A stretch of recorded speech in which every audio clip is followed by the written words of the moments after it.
On April 27th of 2017, Islamic Relief Canada posted to its official Facebook page the following. With the arrival of the blessed month, which is Ramadan, by the way, in case you don't know, that's what they're referring to, the blessed month, which in Muslim countries is nothing but abuse and horror and trauma for the people, but it's blessed.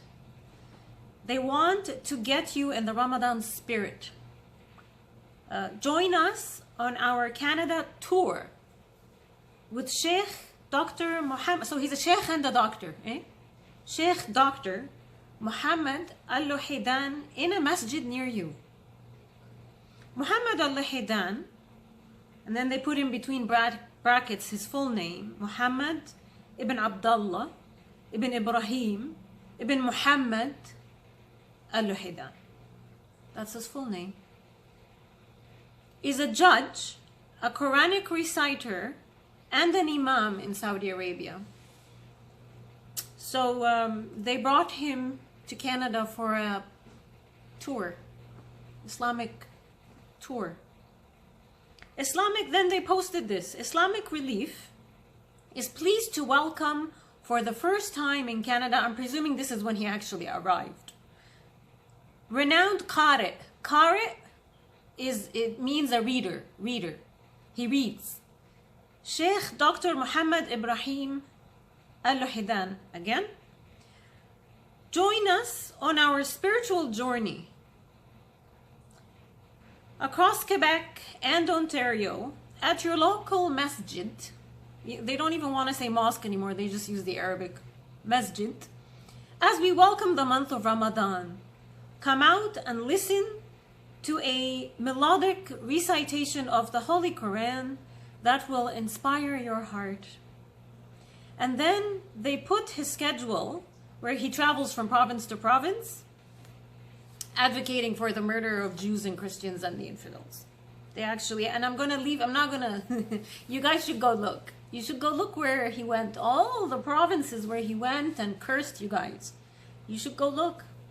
Did anyone know about this, by the way? Because I didn't. So this is interesting how they just operate kind of under the radar.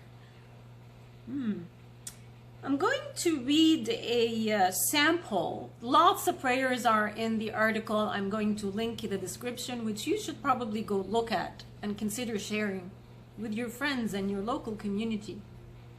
So this is a sample of the prayer he recited inside your country. This is just one prayer.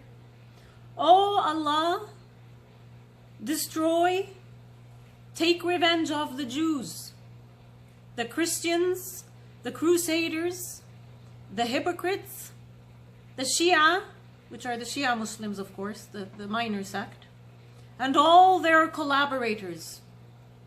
He's basically calling for genocide. Make conflicts among themselves. Create division and disunity in their ranks. I want to say that's happening thanks to Justin Trudeau, so they got their wish. Turn the misfortune upon them. Oh Allah, you are the strong. Oh Allah, you are the Almighty. He recited this in your country against you. I Googled and I researched. I hate Google, but I use it sometimes. I did Google him in multiple search engines. And this is, I don't know him, by the way. He's beyond my time.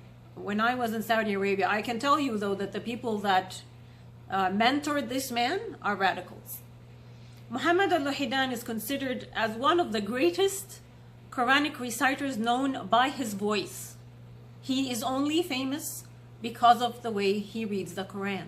His voice made him famous. In the Islamic world, he's famous. This was one of the reasons which qualified him to take the role of Imam in a number of mosques such as Al-Quds, Al-Bawardi, Al-Sheikh, and Sheikh Nasser mosques. So he was elevated into a position of influence and power because he has a nice voice. In addition to his work as an Imam, Muhammad Al-Luhidan worked as a judge in Medina. And then he moved to Riyadh, where he devoted his time to obtain a master's degree in Islamic politics. Man, aren't you happy that he's here? He came to Canada to spread this Islamic politics. So that's what he gained a degree in the Judiciary Department Institute.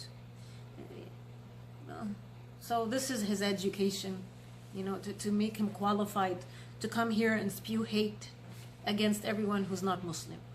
So he's allowed to come do this. When I saw this article, there was something that struck me.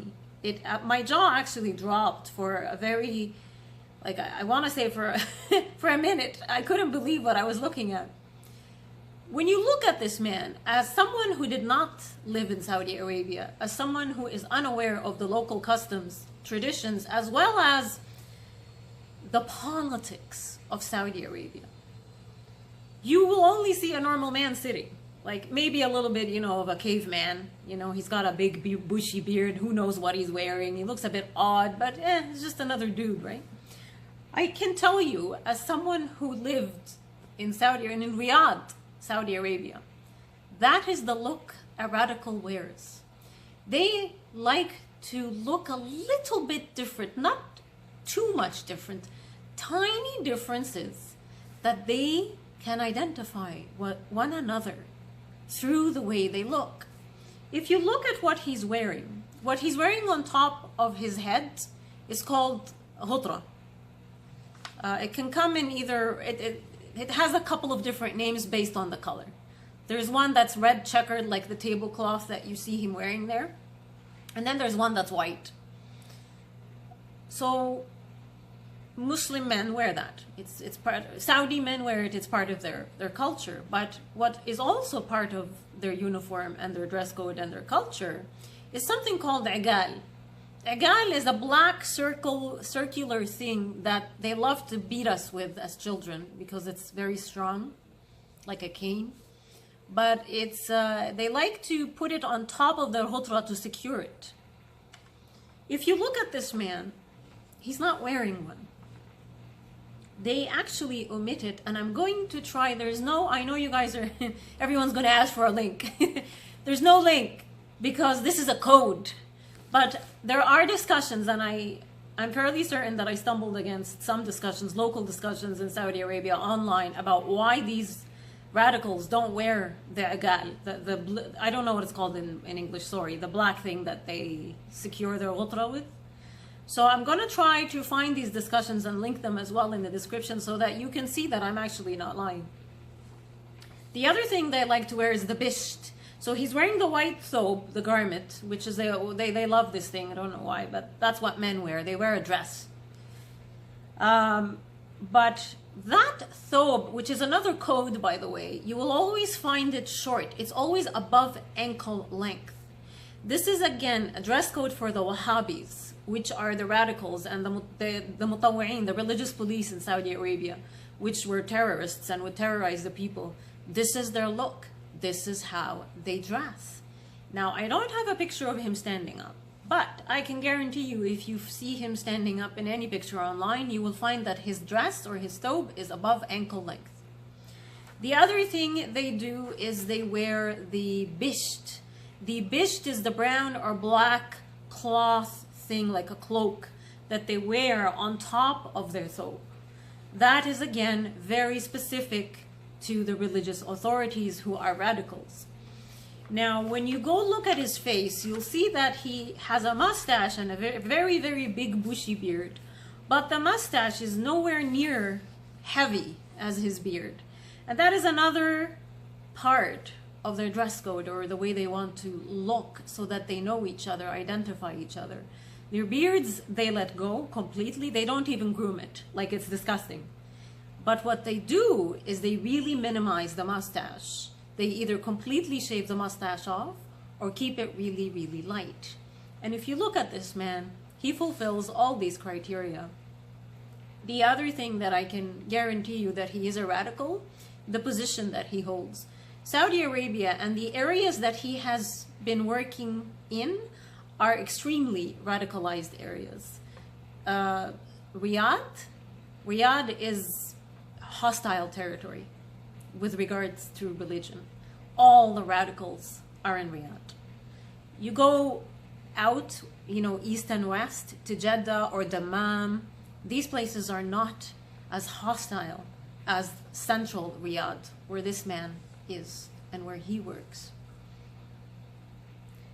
So, yeah, Islamic Relief is now bringing in Wahabi radicals to tour provinces, Canadian provinces, and talk about how to kill and murder the infidels, the Jews, their collaborators, and the Shia Muslims. To everyone who's been donating, thank you. Please visit the link for my podcast in the description. Please sign up for it, and thank you.